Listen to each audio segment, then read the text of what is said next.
SwayamPrabha. Digital India. Educated India.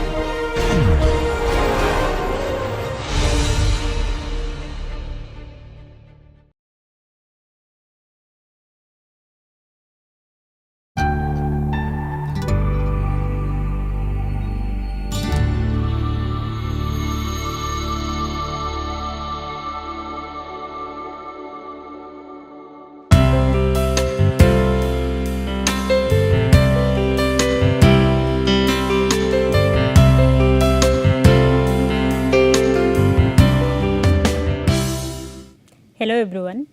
Today we will be discussing hedonic pricing method. As you understand that in case of reveal preference approach, we are having 4 different methods to evaluate the non-market goods and services. So, hedonic pricing method is obviously a reveal preference method, and here we are trying to understand. So, what exactly is this hedonic pricing method? What are the different uses and applications of this hedonic pricing methods, and how we are framing these hedonic price functions, and if you have to apply this hedonic pricing method, then what kind of or what are the different stages that we need to follow, and then we will be discussing what are the recent developments in this hedonic price method, and then finally we will be discussing what are the different problems that we are facing in the application of hedonic pricing method. So, let us start with the hedonic pricing method as it is. So, that is the meaning and definition of the hedonic pricing method.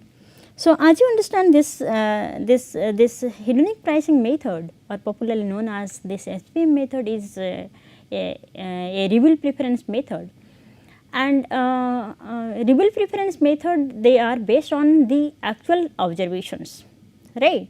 So, that means here we want to find from our general observation, we are finding that the price of a large number of goods and services that we are found in the market. So, they are the function of a bundle of its attributes or characteristics. So, for example, if you have to say that price of a car. So, price of a car it depends upon the fuel efficiency, or you can say the safety information or safety standards that is there in the inbuilt safety standards that they followed in the particular car, or how reliable the car is. So, likewise you can explore your own examples that how the particular market good is a function of a set of or a bundle of its attributes or characteristics. So, when you are talking about the non-market goods like your the environment, then the same approach will be trying to explain the value of a particular commodity as a bundle of the attributes, its attributes, right. So, again I just want to highlight that. So, as this is falling under this revealed preference method, then this hedonic price method is only applicable to measure the use values of non-market goods and services. And again, as a basic feature of reveal preference method, this hedonic pricing method, it also uses not the actual market, but the surrogate market for finding the value of environmental quality or environmental goods and services. And if you try to see that what is the theoretical backgrounds of this hedonic pricing method, it has an established theory that is known as the theory of value. So, this theory of value you can follow from Lancaster, and even Rosen has expanded this theory of value, and have systematically modeled this hedonic pricing method based on the very theory of value. And so, this is what the broad theoretical framework. Although these two fellows, that is Lancaster in 1966 and Rosen in 1974, they systematically try to model this hedonic pricing method, but first of all it is Waff in 1926, long back. He used this kind of hedonic modeling in the study of the price differences, basically fresh vegetables. So, again so far this hedonic pricing method is concerned in the environmental valuations. So, these two fellows Redkard and Renning, they have applied it in case of this environmental valuations, and this hedonic pricing method, it tries to use different kind of techniques, basically the statistical techniques or econometric techniques, to estimate the implicit price marginal cost of each of these characteristics of a particular good or particular service, right. So, that is how we can actually find out what is the impact of a particular quality on the value itself. So, in this context you can say the application of these hedonic pricing methods, although nowadays we can say it is varied, but still it was applicable for a typical cases like your property prices or OS price determination, that is OS determination of labor. So, this hedonic pricing method it was used to estimate the economic value for the ecosystem or environmental services that directly affect the market prices. So, among these characteristics, we can say it can be applicable to two broad markets that we can use this method to estimate the economic value of the particular environmental good or particular environmental characteristics. So, these are typically the property market and labor market, right. So, although we are saying that this initially this SPM method, it was popularly applied to this property market in order to find these variations in housing prices, right. And this variations in housing prices actually reflect the value of different environmental characteristics, right. So, you are saying that these housing prices are functions of different local attributes of the environment where the particular house is situated, and that is why there we are having price differential of these houses. So, especially when we are talking about this property market, so this method is used to identify the value of non-market goods and services or goods or bads even that can affect the price of housing. And these non-market goods and services or goods and bads which can affect the housing prices, let us say it is the we can for housing prices or for demanding a particular house or to choose a particular house at a particular prices, we are taking into account so many attributes of this house, whether we are having frequent noise in terms of rail noise or your aircraft noise passing across or passing through, passing over or even nearby these noises, or what is the standard of air quality over there in that locations of your house, what is the kind of water quality we are finding, maybe the surface water for other purposes or groundwater for your own consumptions. So, that these are the variables we are taking into account, and these variables are likely to affect the housing prices. So, from this example of your property market, we can actually say that this the basic premise of this hedonic pricing market that is related to the property market is based on the price of a market good is related to its characteristics, right. So, here we are talking about this property market, the property market that is housing market is related to the very characteristics of that particular house or particular location of this house. So, in a nutshell you can say that in this example we are trying to find these property prices as a function of different variables, let us say the property variables, right. So, what is the structure of the variable, what is the location of the variable, or you can say the neighborhood variables, whether it is safe, it is a relatively safer area or it is a remote area or it is a crowded area, or so far the accessibility is concerned that I actually value a particular property where the distance from this property to a good school should be there. So, that is why I will be valuing this particular property. So, accessibility to different needs like your infrastructures, like your schools or hospitals, we are also taking into account, and that is also reflected in the property prices. We are also taking into consideration the variables like the environmental variables, right, like the quality of air, quality of water, or we are saying the other different amenity variables that is related to environment of that particular property, we are also taking into account. And all these factors, all these variables are actually responsible in increasing or decreasing this property prices. So, that is how we can say that price of a marketed good is related to its characteristics or the attributes. So, in this case, the hedonic price approach, it will be trying to identify how much a property differential, how much the price differential, right, is due to a particular environmental difference between the properties. So, if you are saying that you are actually the option of let us say 3 different, let us take 3 types of houses in a particular locality. So, this is x1, x2 and x3 building options. So, among these building options you can purchase one, and these are located in the in a particular area. So, very related area, or in a particular surrounding even you can say. But however, the prices of all these 3 buildings are different. So, in this case you just try to identify what are these different factors because of which we are finding differences in prices. So, suppose say it is 8 lakhs rupees and it is 8.4 lakhs and it is 8.9 lakhs. So, why this price differential is there, and what are the factors that can predict for these differences in this value of the property. So, that is how the hedonic pricing approach it tries to identify.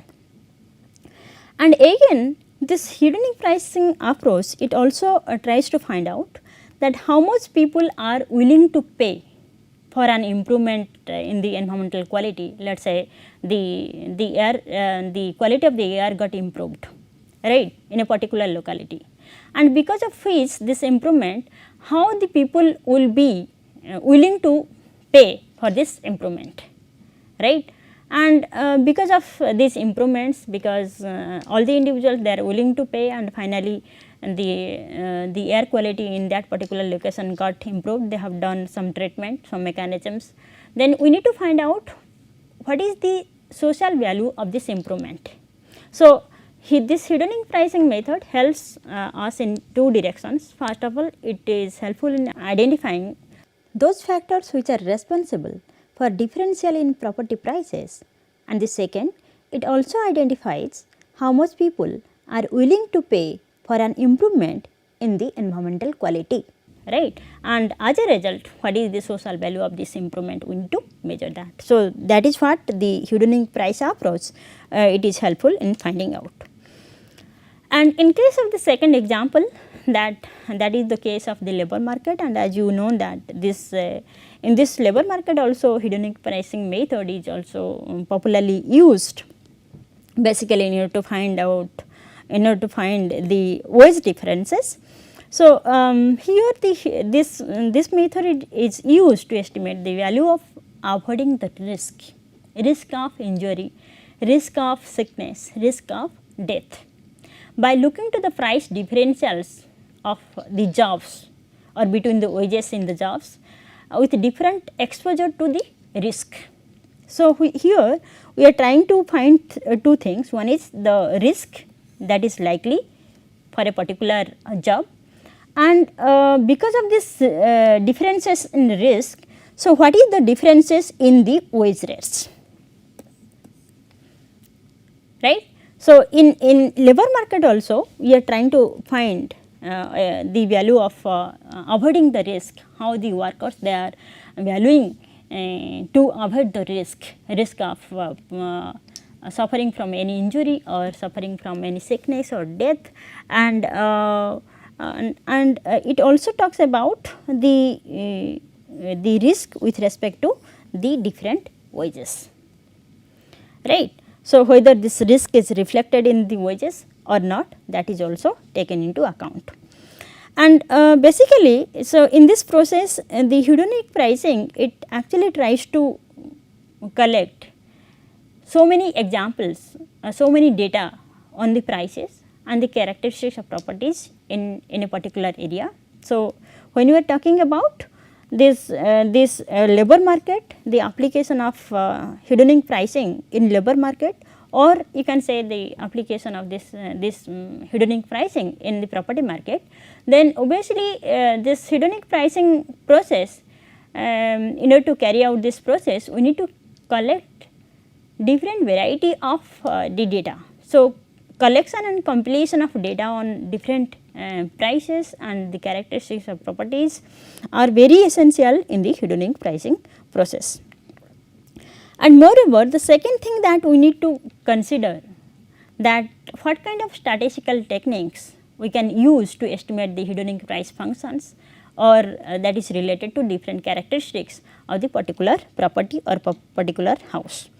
So, these are the two essential elements or compositions prerequisite for the hedonic price method to process.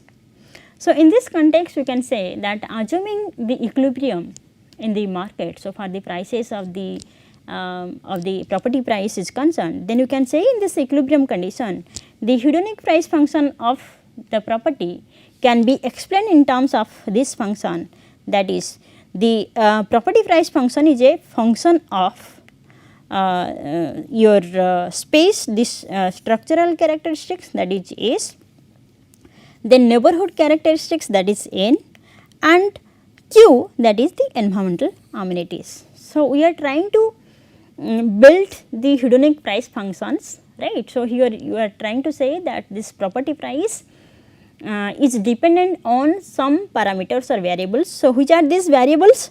So, these variables are structural characteristics variables. So, when you are saying these variables under the structural characteristics, it may be like what is the size of the houses, how many bedrooms are there, so how many washrooms are there. So, this is related to structure, and these are different variables under this structure. So, that means you can say that we are taking a vector of these structural variables. We are preparing these variables in terms of a vector that explains this structure. So, likewise we can take the vector for the neighborhood characteristics, that which kind of locality it is, whether it is whether middle class people are residing over there, or these are the slum areas people, or they are educated enough people. So, that should not be any kind of unsafe situations to happen in that particular area. So, these are the vectors of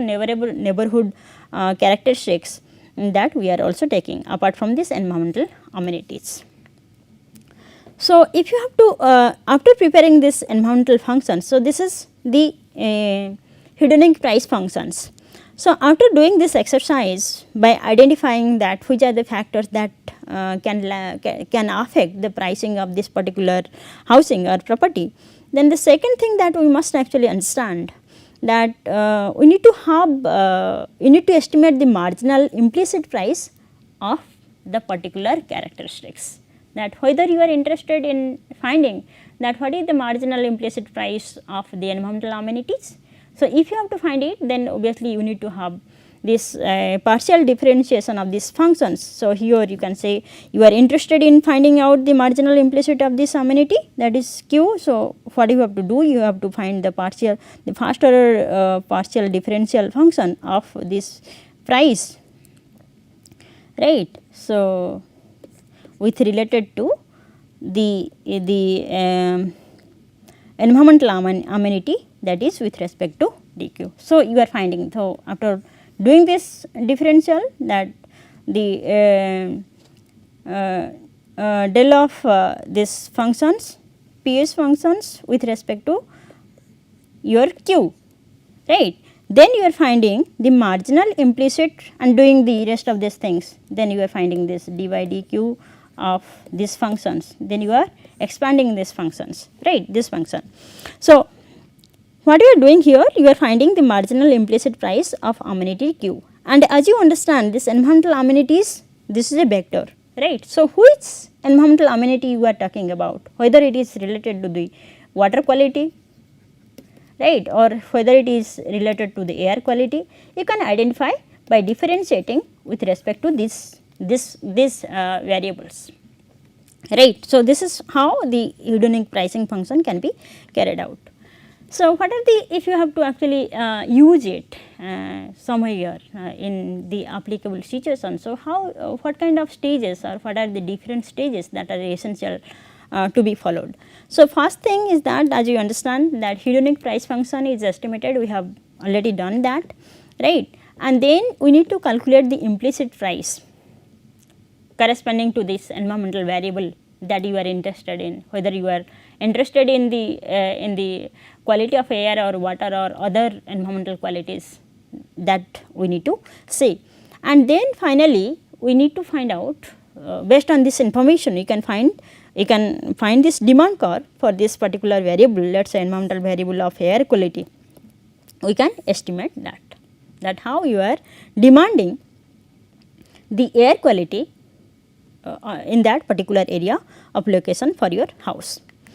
So, first thing is that we need to actually have for finding this hedonic price functions, we need to estimate this hedonic price function based on this vector of parameters. So, for the region we need to collect data. So, which kind of data are required? So, these data may be related to the data on the house sale price on that particular locations, and let us say we are having 100 plots over that locations, and each of these plots are actually in the market, right. So, we need to actually collect the housing sale prices of these 100 plots and what are their characteristics.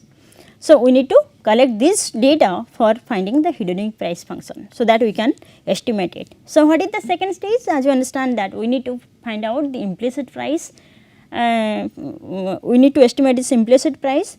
So, in this example of our property price, so we can actually partially differentiate this property price with respect to the characteristics that is interested and that is of our interest.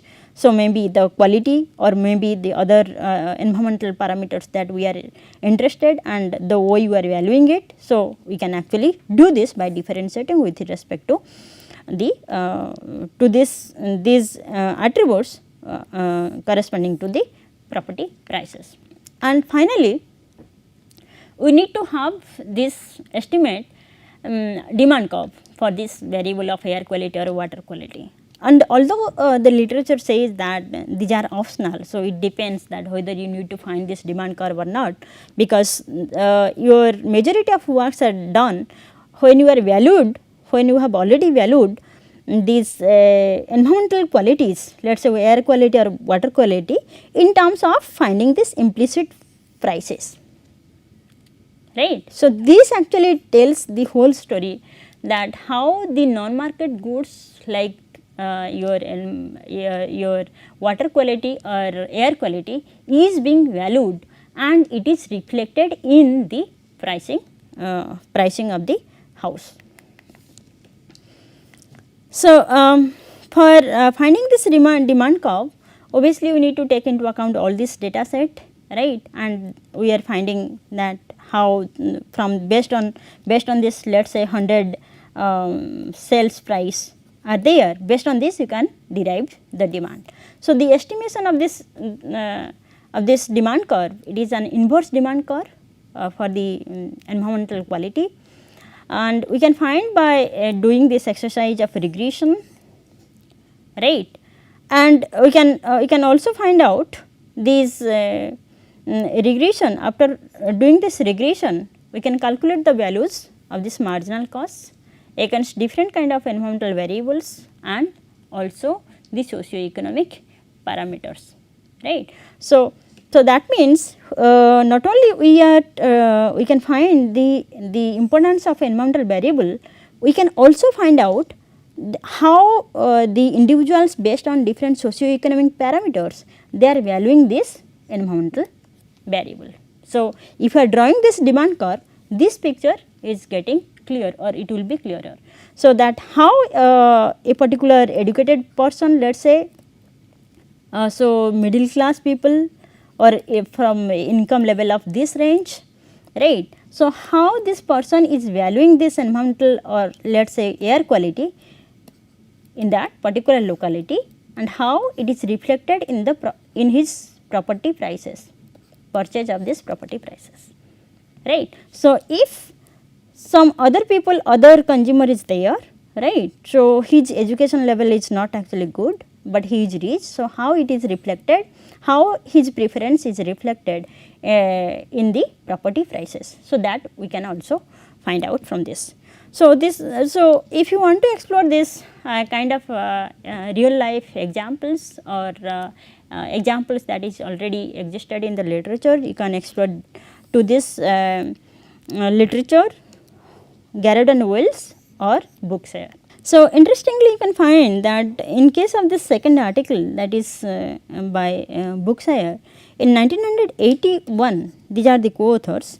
So, they found out that the improving the air quality from this status, that is very poor status, to relatively fair status, the consumers they are interested to pay $5,800 per year, right. So, this is how we can find out that how the consumers or families basically for home. So, how the families they are interested to increase the status of their air quality from the status of poor air quality to the fair kind of air quality. So, this is how the SP method is helpful in finding out what is the value of a particular environmental parameter for the consumers or for the individuals. So, in this context we have some developments in the hedonic pricing modeling itself. So, earlier we were not using this geocoded data. Right now this geocoded data is available after the improvement of geographical information sciences. So, nowadays the literature or the applications are based on this data, that is geocoded and spatially referenced data. And we are also using the spatial econometrics. So, earlier we are using the statistics, the different estimating techniques like your statistics or econometrics like your regression. Generally we are using these kind of methods in finding this hedonic price modeling, but right now we are also using the spatial econometric methods. So, that is again the additions or improvements in the hedonic price modeling, and we are also finding some literature that is also related to the combination of stated preference as well as this revealed preference, that is hedonic price method. So, earlier we are only focusing on hedonic pricing method, that is purely based on the revealed preference method, and you know what is the pros and cons of hedonic pricing method, and that is why right now we are using this hedonic pricing method and also this data preference method like your contingent valuation method or your choice modeling we can use and combined, and so that the efficiency can be increased in the applications. So, these are the recent developments in the hedonic price method. So, what are the different issues that we are facing in applying this hedonic pricing method? So, the first thing is that when we are deriving this hedonic price function, what we assume that there is a equilibrium in the pricing market, that is housing market prices. So, this is, and again whether the equilibrium is there or not in the housing market you can question, you do not know even. And the second limitation of this hedonic price method is lack of perfect information. Households may not actually have perfect information on particular housings, right, and their prices, or even if it is related to the wage differences, then households or the workers may not be fully informed about the risks from different jobs and how this the risk is actually covered or is reflected in terms of increased wages. So, they may not know even, They do not know what kind of risk they will be facing in a particular job. So, therefore, this wage risk choices do not actually reflect in the very valuation of risk by those workers. And another limitation of this hedonic price method is the omitted variable bias. So, what is that? When you are talking about, when we are talking about the hedonic price function, we said these are the a function of set of variables, maybe your structure, maybe the environment, maybe other things. But exactly what would be the different variables under each of the vectors is very difficult.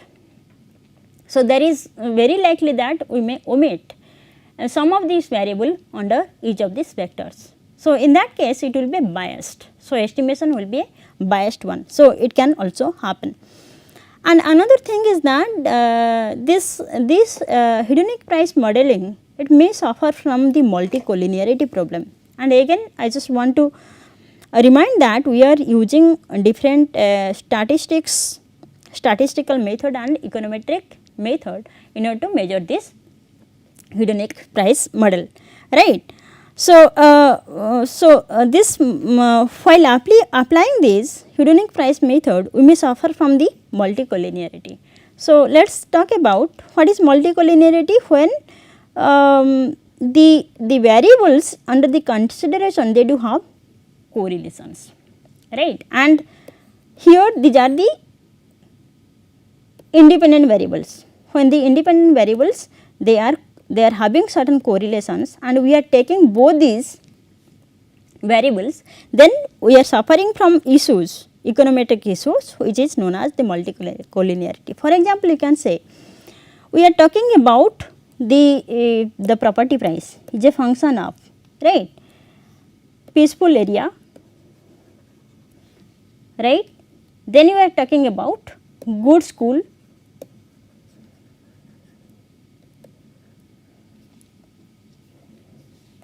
then we are talking about less crowded, then we are also talking about less noise, and we are also taking into account traffic, less traffic jam, congestion, right. So, now analyze for good school. Generally good schools are located in a peaceful area, in a less crowded area, in a less noise area, in a less traffic congestion area. But you are taking all these variables which are having its correlations, right. So, here we need to be very careful that what kind of variables we are taking into account in a single vector, whether they are very related or not. So, that is what there is a challenge, and this hedonic pricing model, it may be prone to the multicollinearity issue, and this is an econometric issue. And another limitations we can also have, that is the choice of functional form of SV functions, that how to find this hedonic price function, because it is not likely to have a linear function, it will be non-linear function. But again under this non-linearity, which kind of non-linearity, right. So, the literature says that we can talk about the logarithm functions, right, it is generally used, but exactly we need to be very careful about taking into account the functions especially. Another limitations can be the difference between the expected characteristic levels of those properties that we are taking that we are considering, and actual characteristics of the properties that we are considering. So, what may happen, that house cells may be a function of expected future environmental conditions, right, but this expected future environmental conditions, they are not reflected. So, that means it is not observed.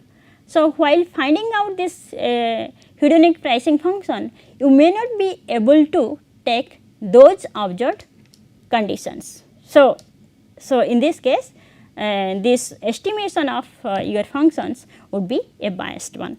So, what is expected future environmental conditions? That may be the property dealers, they know that some kind of policies are there, because of which after 2 years or after 1 year the very environmental attributes would be changed. So, that means the environmental attribute is going to be improved. But when collecting your data on these, because we need to collect so many data level for finding this hedonic price functions, but even you cannot actually observe this changed environmental variable, right. But actually the property dealers, they do know, and the consumers, they also know about this policy, that after 1 year this these are the likely environmental changes going to happen in this particular locality, and that is why they will be their choice is reflected in terms of increased property prices, but the variables will be lacking here, because these variables are the observed variables. We may not get the observed data for this. So, in this case it will be we can get a biased result, because which one is to be taken into account, which characteristics attributes, whether it is expected attributes that is proposed that will be happening after 2 years or 1 year, or what is the actual characteristics that is observed over here right now.